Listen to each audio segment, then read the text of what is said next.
Hey everybody, Troy Roadside RC. Today, our Sakura D5S is on the workbench, and we are going to modify this upper plate so that it can fit not only fancy drift-specific servo like this one from ReveD, but also even look, can we get a full-size cheapo servo to fit down in that slot? Since this car came out, since the chassis came out, one of the complaints that everybody has is you have to run this low-profile servo. Now that is because it's mounted upside down, which means the bottom of the servo, which is where all the height comes in, interferes right here with this mounting plate for the shocks.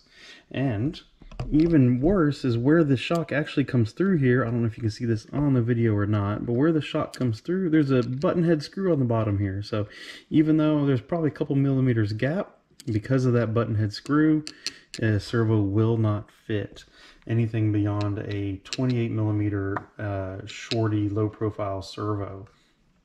So what we're going to do is take off this plate, take off the shocks, see if we can't do a combination of things to make different servos work.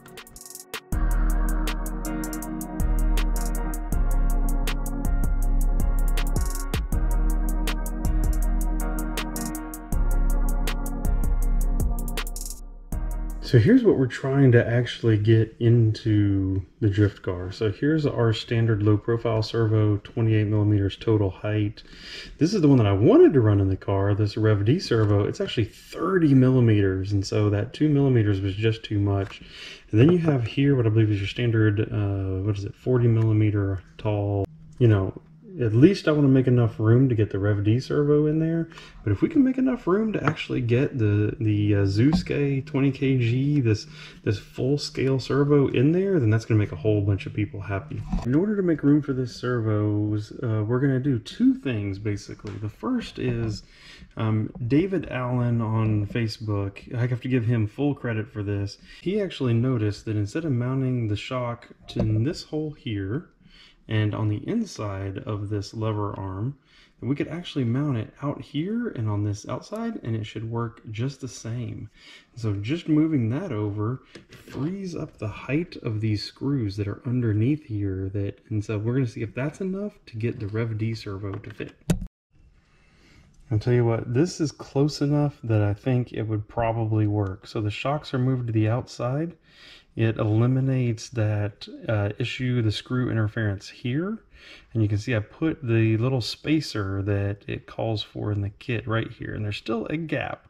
There's still a small gap, but there's enough room on the bottom with the chassis below that servo horn that if I just put a couple more shims in here, screwed this all together, I'm pretty sure this would actually work. So if you want to fit this ReveD servo in here, which comes highly recommended as far as a great drift servo, all you have to do is move your shocks into these outer holes and it'll make enough room for that to fit. Now on to the challenge of the full-size servo. What we end up with here, again, idea from David Allen that we found on Facebook, but then also RC Workshop, another YouTuber. I can put a link to his video down below. When he built his car, he had to make a full-size servo work right out of the box.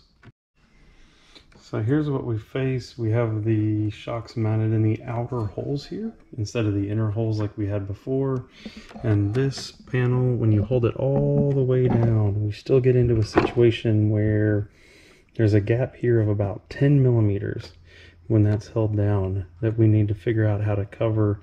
Now we can probably just do it with a long screw and just let it pull in against the servo. Probably not the smartest thing in the world, but it would work. Or we're going to look for some kind of spacers to get us there. Look at that. So found these basically 10 millimeter standoffs sitting in my parts bin because you never throw away spare parts in the RC world. So 10 millimeter spacer was just perfect, provides a small amount of clearance between this bar and the servo. Everything bolts up beautifully. Check that out. So that is how you can go from a small low profile servo to a medium like size 30 millimeter ReveD servo all the way to a full size servo and have it work in your Sakura D5S.